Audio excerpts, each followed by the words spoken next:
Hi, everyone. I wanted to talk to you a little bit today about the essay that you're going to be writing and kind of give you a little bit better idea of maybe how to approach this, because I know that many of you have not written an essay like this before.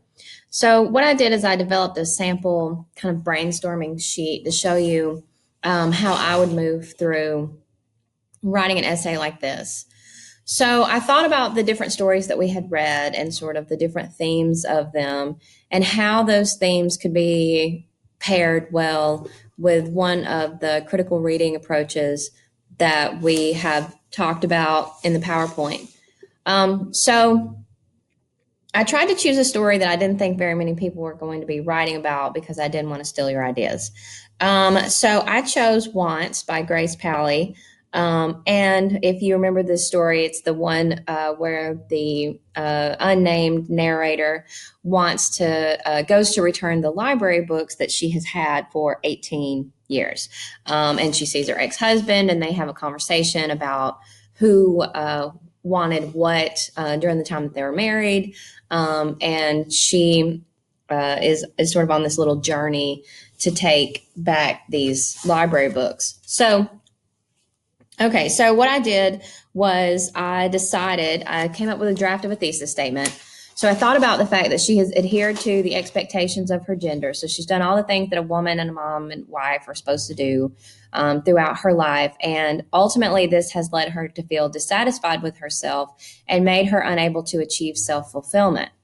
But when she finally is able to cast off the expectations of her gender, she begins taking her first steps towards self-actualization. So I don't know if any of you are very familiar with Maslow's hierarchy of needs. So I wanted to kind of introduce that to you if you're not.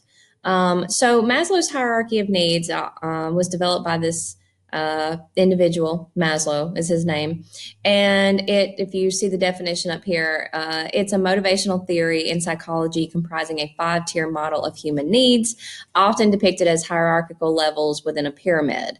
So basically, these are all the things we need to have to be the best version of ourselves possible.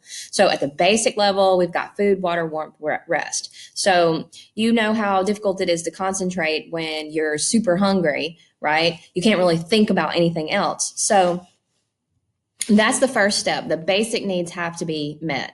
Then after that, we have to have security. We have to have safety. We have to know that we're not in danger all the time. Otherwise, our anxiety kicks up, and that's all that we can think about. We have to know that we are going to have somewhere to lay our head down at night. Otherwise, we're going to be worried about that. And then comes belonging, love, and needs. So once we are fed and well rested and we know that we're safe, we can fall in love. We can have friends. We can develop true, real, intimate relationships with other individuals. And when we have good relationships at that level, then we can move on with our own self-fulfillment. So doing things that make us feel a sense of like to improve our self-esteem, feelings of accomplishment, knowing that we've done something good, we've done it well, we've done it the way that we wanted to do. And then finally, once we've been able to achieve all of those things, the next step is self-actualization, which is achieving one's full potential, including creative activities. So this is when we can shed all of those fears, all of those anxieties, and just go for it and just be the person that we want to be and just do what we want to do without fear that it's going to make us lose any of the elements that we've already established before. So, if we take that hierarchy of needs and we apply it to this story, we can see how the fact that the narrator adhering to these feminine roles has sort of thwarted her progression towards self-actualization. She was stuck at the level of relationships. And so basically what I did was I just kind of traced this journey through the story. And I was able to identify how she has adhered to the expectations of her gender, the idea of like how she lived for her husband. She was married for 27 years. She took care of her father. She had kids. She did all the things she was supposed to do as a woman.